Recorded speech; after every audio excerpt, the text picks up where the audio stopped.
पक्षियों का चोंच लड़ाना, दो फूलों का मिलना, दूध का उबलना, पुरानी फिल्मों में ये सीन हीरो हीरोइन की इंटीमेसी दिखाने के लिए डाले जाते थे।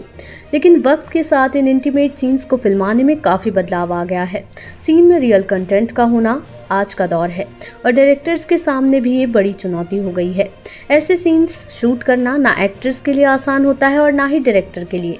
सबसे बड़ा चैलेंज ये है कि सीन को ओरिजिनल दिखाने के साथ साथ स्टार्स को एक दूसरे की डिग्निटी का भी ख्याल रखना पड़ता है।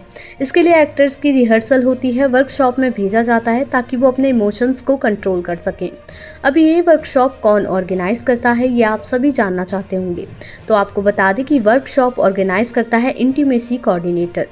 और आज के दौर में इंटीमेसी कोऑर्डिनेटर की फिल्म इंडस्ट्री में डिमांड बहुत ज़्यादा हो गई है। आइए जानते हैं रील टू रियल के इस एपिसोड में इंटीमेसी कोऑर्डिनेटर का क्या रोल होता है और उनका वर्किंग प्रोसेस क्या होता है।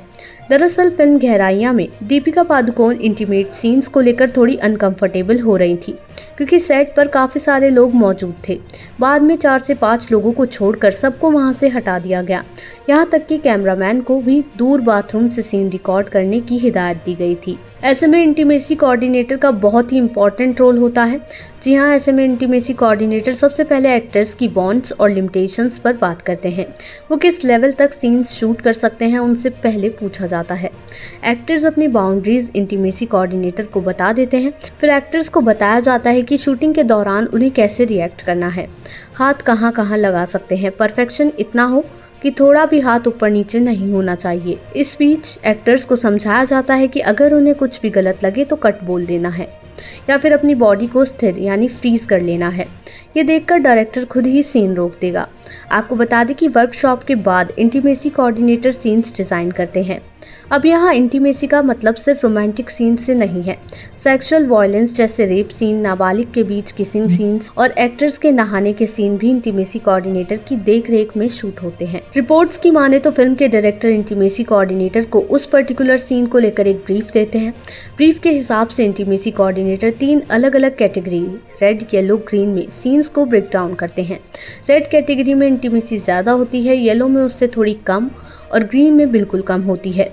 कोऑर्डिनेटर इसके बाद सीन्स को अपने दिमाग में विजुअलाइज करते हैं, फिर पन्ने पर लिखते हैं। इसके बाद उन सीन्स को कैसे परफॉर्म करना है एक्टर्स को बताया जाता है। उन्हें कुछ खास तरह के कपड़े दिए जाते हैं जिसे इंटीमेसी किट कहते हैं।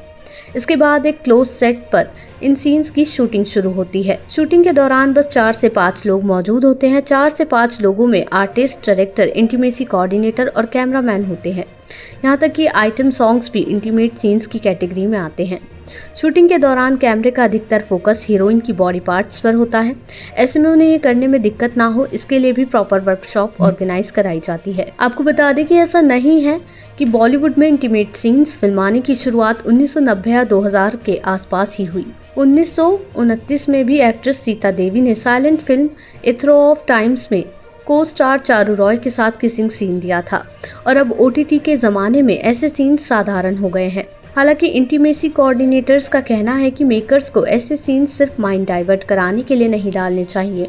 अगर स्क्रिप्ट की डिमांड है तभी ऐसे सीन्स दिखाए जाने चाहिए, वरना ये फुअरता का रूप ले लेंगे। हालांकि इंटीमेसी कोऑर्डिनेटर्स का कहना है कि मेकर्स को ऐसे सीन्स सिर्फ माइंड डाइवर्ट कराने के लिए डालने चाहिए। अगर स्क्रिप्ट की डिमांड है तभी ऐसे सीन्स दिखाए जाने चाहिए, वरना ये फुअरता का रूप ले लेंगे और इसके आगे कला कहीं दबकर रह जाएगी। फिल्मी जगत की ऐसी ही लेटेस्ट अपडेट्स के लिए देखते रहें समय डिजिटल।